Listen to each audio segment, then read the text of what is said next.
बात है 2017 की।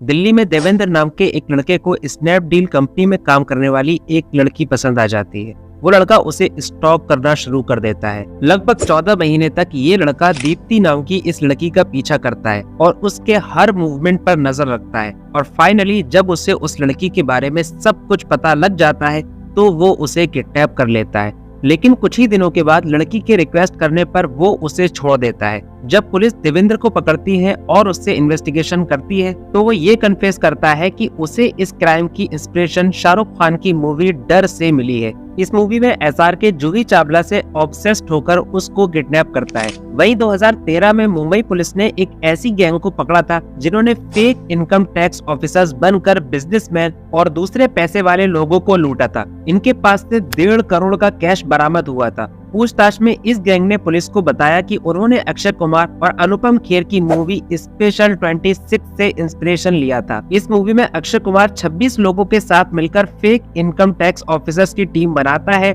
और कई लोगों को लूटता है। वेस्ट यूपी के गैंगस्टर नदीम उर्फ बिल्लू सांडा का ये इंटरव्यू तो आपने देखा होगा। 3 मर्डर और कई सारी लूट का ये आरोपी खुलकर कहता है कि वो संजय दत्त की मूवी खलनायक देखकर ऐसा बना है। इन 3 केसेस के अलावा कई सारे ऐसे क्राइम है जो मूवीज को देखकर किए जाते हैं। ऐसे में एक चीज तो कंफर्म हो जाती है कि ये मूवी सिर्फ एंटरटेनमेंट का सोर्स नहीं है, बल्कि उससे काफी आगे बढ़कर ये ब्रेन वॉशिंग और माइंड सेट बनाने का भी काम करती है। कहते हैं फिल्में समाज का आईना होती है। मतलब ये है कि या तो सिनेमा आपको वो दिखाता है जो समाज में हो रहा होता है, या समाज वो काम करने लग जाता है जो फिल्में दिखाती हैं। आयरन मैन और इंटरस्टेलर जैसी मूवीज भी साइंस और फिजिक्स की फील्ड में मास्टरपीस हैं और इन मूवीज ने साइंटिस्ट और इंजीनियर्स की एक पूरी जनरेशन को इंस्पायर किया है। खासकर क्रिस्टोफर नोलन का क्रिएट किया हुआ वो सीन जिसमें वो ब्लैक होल को दिखाते हैं, फिल्म मेकिंग का एक नायाब नमूना है और आज भी साइंटिस्ट इस मूवी को एक लेक्चर की तरह देखते हैं। दुनिया भर की सरकारें भी वेब सीरीज,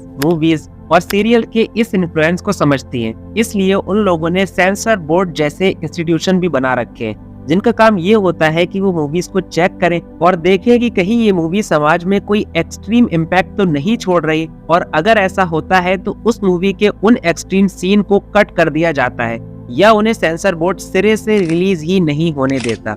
अब ये बोर्ड इंडिया में सही तरीके से काम कर रहा है या नहीं, इस पर एक अलग वीडियो बन सकती है। लेकिन अगर आप इंडियन कॉन्टेक्स्ट में देखें तो आपको ये बात नोटिस करने को मिलेगी कि पिछले कुछ सालों में इंडिया में ऐसी फिल्मों का एक ट्रेंड चला है जिनमें वायलेंस को काफी अच्छा दिखाया जाता है और इनके सीजन्स पर सीजन्स बनते चले जाते हैं और फिल्म प्रोड्यूसर इनसे बहुत सारा पैसा भी कमाते हैं। आगे चलकर यही शोज क्राइम को लेकर काफी पब्लिक में मोटिवेशन देते हैं। अगर आप गौर करें तो आपको ये पता लगेगा कि मूवीज की टारगेटिंग ऑडियंस 18 से 35 साल के लोग होते हैं, क्योंकि इसी एज के लोग ज्यादातर एंटरटेनमेंट पर पैसा खर्च करते हैं और ऐसे लोगों को लुभाने के लिए मूवीज में वायलेंस और इंटीमेट सीन का मसाला जमकर ऐड किया जाता है। क्योंकि कहा जाता है कि इस एज के लोगों को 2 चीजें सबसे ज्यादा अपनी तरफ अट्रैक्ट करती है, एक है वायलेंस और दूसरा है इंटीमेसी। बात सिर्फ लड़कों ही की नहीं बल्कि इन मूवीज ने लड़कियों की भी ब्रेन वॉशिंग जमकर की है और इनको देखते रहने की वजह से इन लोगों की एक्सपेक्टेशंस पूरी अनरियल लेवल पर पहुंच चुकी हैं और इन मूवीज के थ्रू एक ऐसा माहौल क्रिएट किया गया है जहां पर एक आइडियल लड़का जॉन अब्राहम की तरह मस्कुलर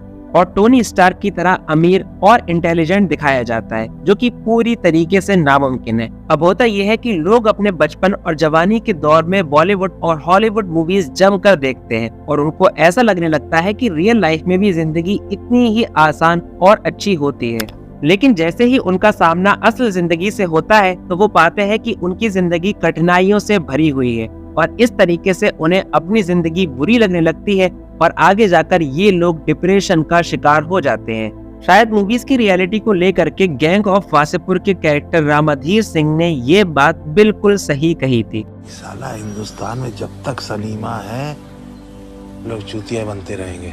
अब ये मूवीज हमारी और आपकी या हमारी यंगर जनरेशन का ब्रेन वॉश किस हद तक कर सकती हैं, इसका अंदाजा आप इस बात से लगा सकते हैं कि पिछले कुछ सालों में एक अजीब ट्रेंड नोटिस किया गया है और वो ये है कि कई सारे यूरोपियन कंट्रीज से लड़कियां और औरतें साउथ कोरिया बड़ी तादाद में माइग्रेशन कर रही हैं और वो ऐसा करती हैं सिर्फ और सिर्फ साउथ कोरियन लड़कों से शादी करने के लिए। अब आप खुद सोचिए कि किस चीज ने उनको इस हद तक इन्फ्लुएंस किया है कि वो अपनी कंट्री को भी छोड़कर जा रहे हैं। तो इसका जवाब सिर्फ और सिर्फ है साउथ कोरियन मूवीज या फिर वेब सीरीज। इस चीज से आप इस बात को समझ सकते हैं कि इन चीजों का असर हमारे दिल और दिमाग पर कितनी तेजी से फैल रहा है। इसलिए जब भी आप अपनी फैमिली या रिलेटिव के साथ बैठकर ऐसी मूवी को देखते हैं जिसमें वायलेंस और इंटीमेसी को एक एंटरटेनमेंट सोर्स बनाकर दिखाया जाता है, तो आप खुद अपनी यंगर जनरेशन को वायलेंट बनने का सर्टिफिकेट दे रहे होते हैं।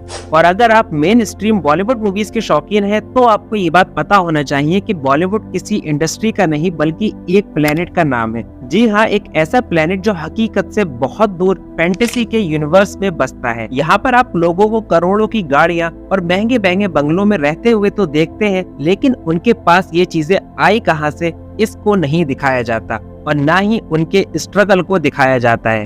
इस इंडस्ट्री में सिर्फ स्लिम और फेयर स्किन वाली लड़कियों को ही लीड रोल मिलता है। बिल्कुल इसी तरीके से फेयर स्किन वाले और मस्कुलर लड़के आपको लीड रोल में दिखाए जाते हैं और बाकी रहे डार्क स्किन वाले लड़के और लड़कियां, तो उनको या तो कॉमेडी रोल दिया जाता है या फिर साइड रोल।